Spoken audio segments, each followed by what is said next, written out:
All right, guys, Zach Twardowski here. Thanks for joining us. I'm here with Jaxson Jenson and my guy, Mahmoud and Zac.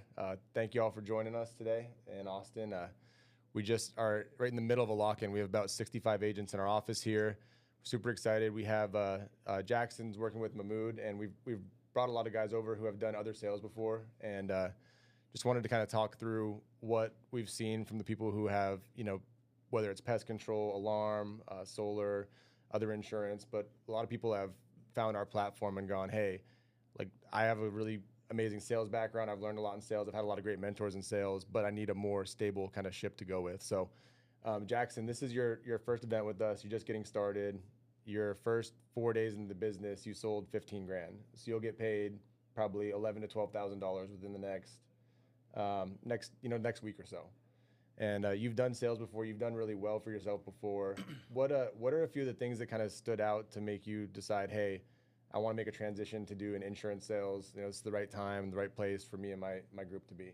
Yeah, it's a great question. For me, I've been in the door-to-door space for about 7 years. Mm-hmm. It's pretty much all I spent my time doing in my professional career. So that being said, from pest control to home security to solar, I've had an opportunity to do it all, and I've learned great experience. It's made me, quite honestly, who I am today. But I was extremely attracted to, and I have regularly looked into the concept of paid leads. Mm-hmm.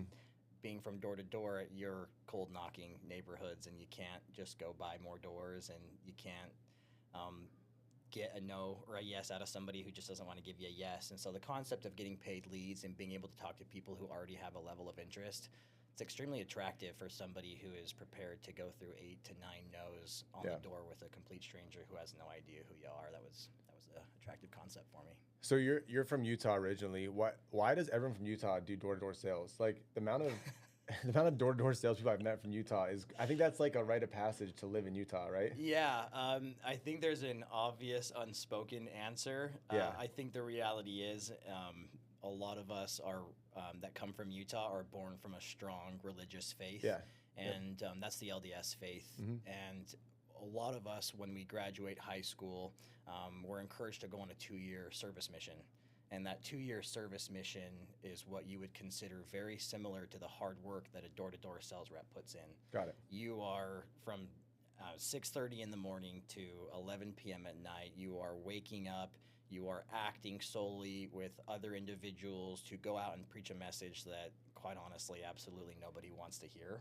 Yeah. And you're not getting paid for it. So for 2 years, that concept of working really hard without personal return, it becomes attractive to take on the same opportunity that you can make uncapped commissions in, for sure. It makes sense, right? Like, especially now when you're selling a product that you actually believe in, right? And you've done ones, like you said, like solar or pest and alarms, which you can get behind those. But then you start doing life insurance and I have the vantage point of I've done it for 8 years. This will be my 8th year in the business.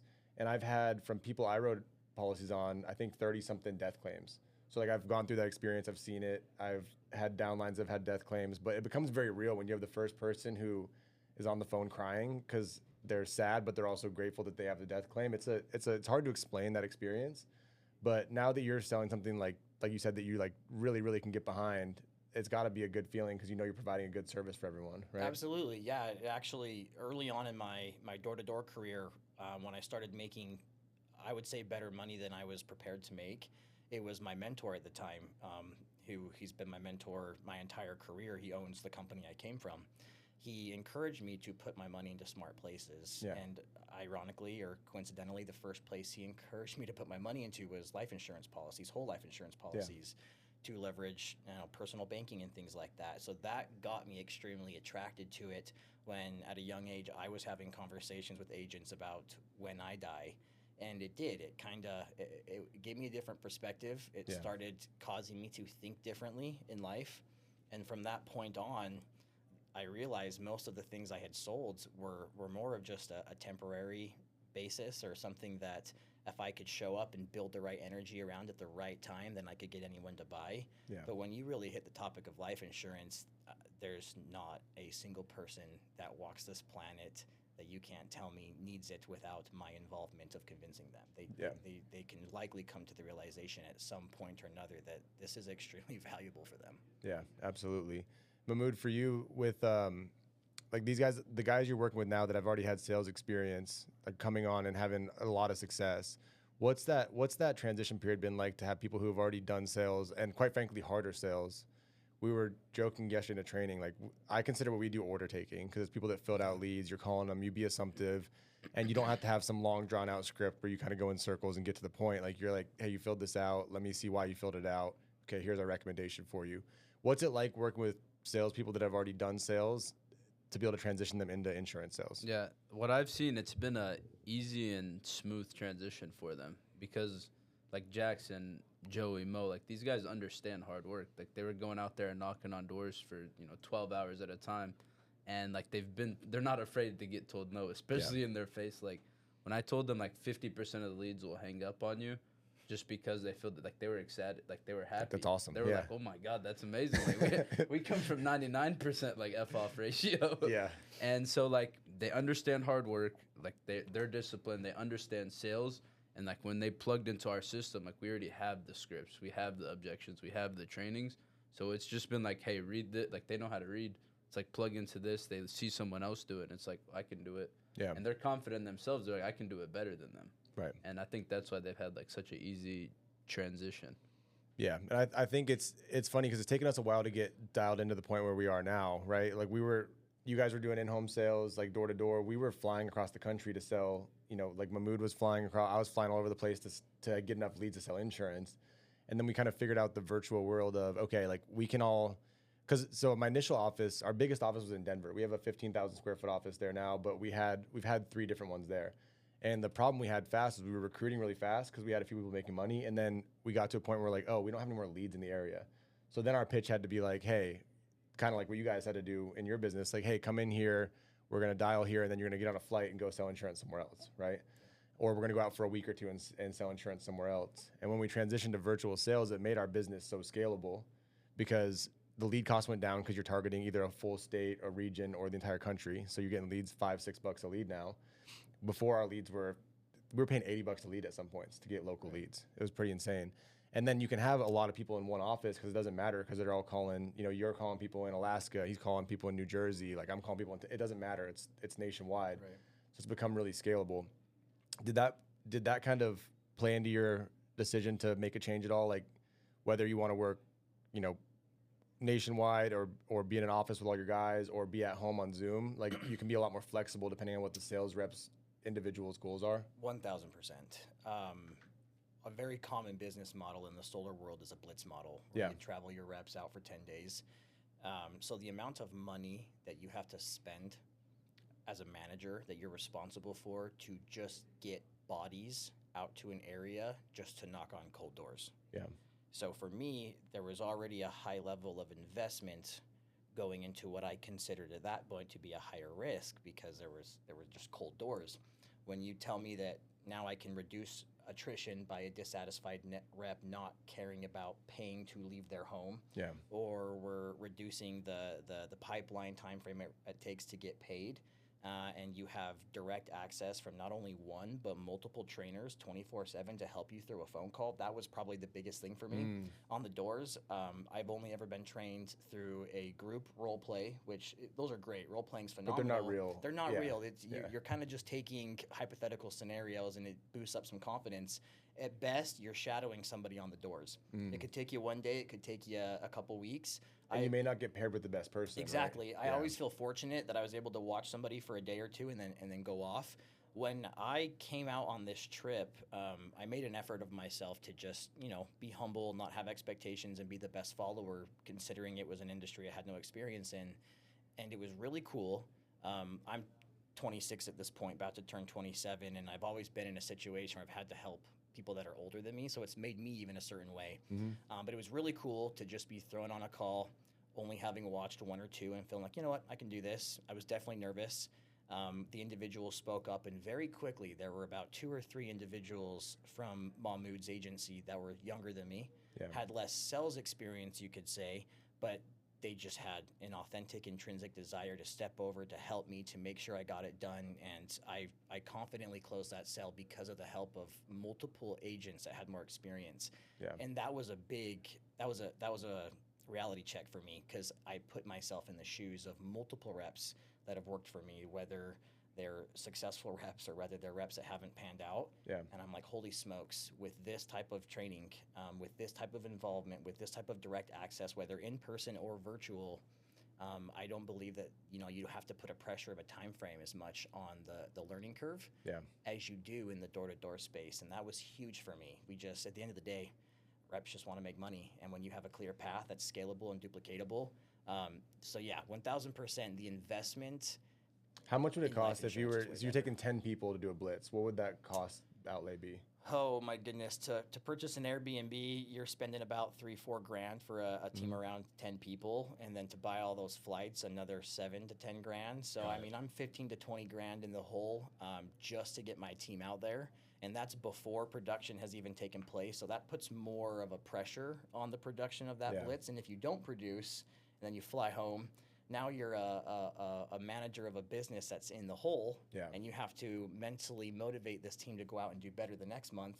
And on the contrary, again, solar, it's great. It's taught me a lot. There's months where you can go out and kill it and do well, but there's such a volatility with the consistency that it makes it hard to sustain a large organization for sure. Yeah, so like if you brought 10 people on a blitz, how many people would you still have left after that? Like 3 months later from that 10 people, what do you think? What's the attrition rate? I could probably milk 6 of them for 3 months, but after a 90-day period, it's not even a matter of who I would choose to keep. It's probably more or less of who I'm lucky to keep at that point. I don't even have the luxury of choosing my top 10 or 20% in most cases, because a lot of them are so overwhelmed with the pressure that it's hard to stick around on the blitz model. And how big of a difference did it make for you, like when deciding who to work with? You have Mahmoud, who sold 50, 60, 70 grand a month and has a bunch of guys that did it. Was it important to you to have a leader to work with that sold at a really high level and still is actively selling? So this is where I give a lot of credit to my mentor in the solar space. He has taught me absolutely everything, and I give him, he's like my older brother. Yeah. And so that being said, I have a lot of high expectations of a good quality leader, because he has never let me down. Yeah. And for that reason, when I was considering transitioning and not taking my mentor with me, obviously, I had a pretty competitive checklist of what I expected. And I met with quite a few agencies, and where there were many that checked off a lot of boxes, it always seemed like the most important, which were authentism and culture and scalability. And there were a few conversations I had with Mahmoud over the phone, and we talked about it yesterday. I think I threw him off with some of the questions I asked. One of the questions I asked was, I stalked his Instagram, and I said, these cars, what motivated you to get these types of cars? And then did you buy them? Did you lease them? Or did you just rent them for the sake of the marketing tactic? Yeah. And questions like that, the authenticity of his response, it just told me that, like, he does have the right mentality, he had the right culture, and he had the right personality that I knew I could trust. Because at the end of the day, if you're going to be in sales, do not make a decision on whichever you feel is the best opportunity money-wise. Yeah. Every sales opportunity makes you money. You have to pick an organization of individuals where when shit gets rough, you can trust them. You can trust that no one's going to make decisions behind your back. Yeah. And that being said, that's where Mahmoud stood out. There was a high level of authenticity that Mahmoud has, that it was a no-brainer. I had to partner with this guy. Yeah, absolutely. I've worked with Mahmoud for a long time, and it's been like, you've grown a lot as a leader, which has been really cool to see. Like, I remember you were more timid before, and then now you're very good at like leading people, not letting people waste your time. You've gotten super good at sales. So he talked about, like, if they had 10 people start, they might have 3 or 4 of them left if they're lucky after a couple months. Yeah. The opposite's true with like your agency over the last year. We looked at numbers, and I think you had a total of over 100 or so agents that had gotten contracted, sold a policy. I think like 90% of them were still around at the end of the year. Yeah. Which is the opposite of the insurance industry is usually flipped, where it's like 10%. It's like, what are some of the things that you think you guys have done to have such a high persistency of agent rate, where people don't quit, don't leave? Because I know it's important you not to leave people with, in a bad financial situation. 100%. I think it all just goes back to like wanting the best for your people. Because like at the end of the day, like if you have guys like you're making all this money as a leader, and like you got guys that don't know how they're gonna eat, where they're gonna pay their bills, like you're not a leader. Like you're just selfish, you know. Yeah. And like I put that in a perspective for everyone, and I think we did a really good job of like keeping agents, and the retention so good is because like we make sure our agents get paid, because like if someone's in our business and like they're not making any sales, they're not making any money, like that's bad already, and like they're wasting their time, they're wasting our time, the agency is not making any money, and like no one wins. So like I mean, after a certain period of time, it's like if someone can't essentially like figure it out within our system within 60 to 90 days, like that's plenty of time to know if you're going to be good at this or not. Yeah. And those 10 people that left, that more than half of them, like we had to tell them like, yo, I don't like, this isn't for you. Yeah. That was for the sake of their family, because like they couldn't show up for themselves. Like this business works, but only if you work.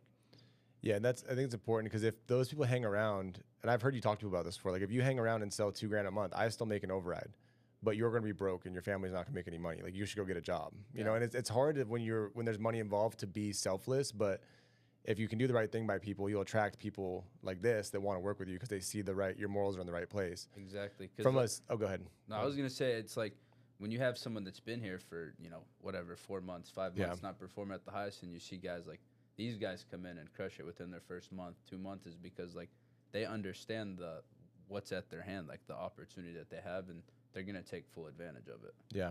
What are some of because lately you guys have gotten your systems processes from, onboarding leads, like everything is so dialed in now. What are some of the changes you've made to have like a really as cohesive as possible onboarding experience for agents to get them from I'm licensed, I'm getting paid so quickly? I think just keeping everyone on the same page. Like a lot of people try to overcomplicate this business, but like it's simple at the end of the day. Like it just goes back to like leads. You need to have leads to call. You need to have a script, proper training, and just serve with your heart. Yeah. And again, people try to overcomplicate it, but if you have those things down, and the rest of it's just literally putting in the work. Yeah. That's half of the job, is just consistency. When Jaxson, when you said you were looking through and talking to different agencies, different industries, and trying to figure out where your fit was going to be, you said you had kind of a checklist. What were the top 3, 4, 5 things on the checklist you were looking for? Yeah, that's a great question. So one of the most important things was the scalability. What tools, what systems did he have in process to ensure that a rep had a clear opportunity, if the effort was placed, to be successful? Yeah. On top of that, I wanted to look at fall-off rate for reps as well as commission. What does the clawbacks look like? What is your average rep experiencing? I don't care as much about your top performers. How many low performers do you have? Do you have a plan in place when you have a low performer to either coach them up or coach them out to encourage that doesn't poison or affect the rest of your org to then perform less? Yeah. And on top of that, one of the hardest trials I've learned, is like you mentioned, it's hard to be selfless when you make money on other people. I think it puts a different perspective. Sorry if I get emotional. It puts a different perspective when you make money on them, and the holidays come by and they're not able to put the food on the table for their family. Yeah. And then you have to ask yourself what kind of leader you are in those cases, and what would you do for them? Yeah. And you give them the coddling advice of here's some money, or sometimes you have to give them the hard advice of you need to go somewhere else where you can make better money. Yeah. And when you have that type of culture as a leader, that's not something you can put on paper, but that's something you can feel from someone. And sorry, no, you're good. I felt that very heavily from Mahmoud, from some of the verbiage he spoke, from some of the ways that he responded, and some of the uncomfortable questions I asked.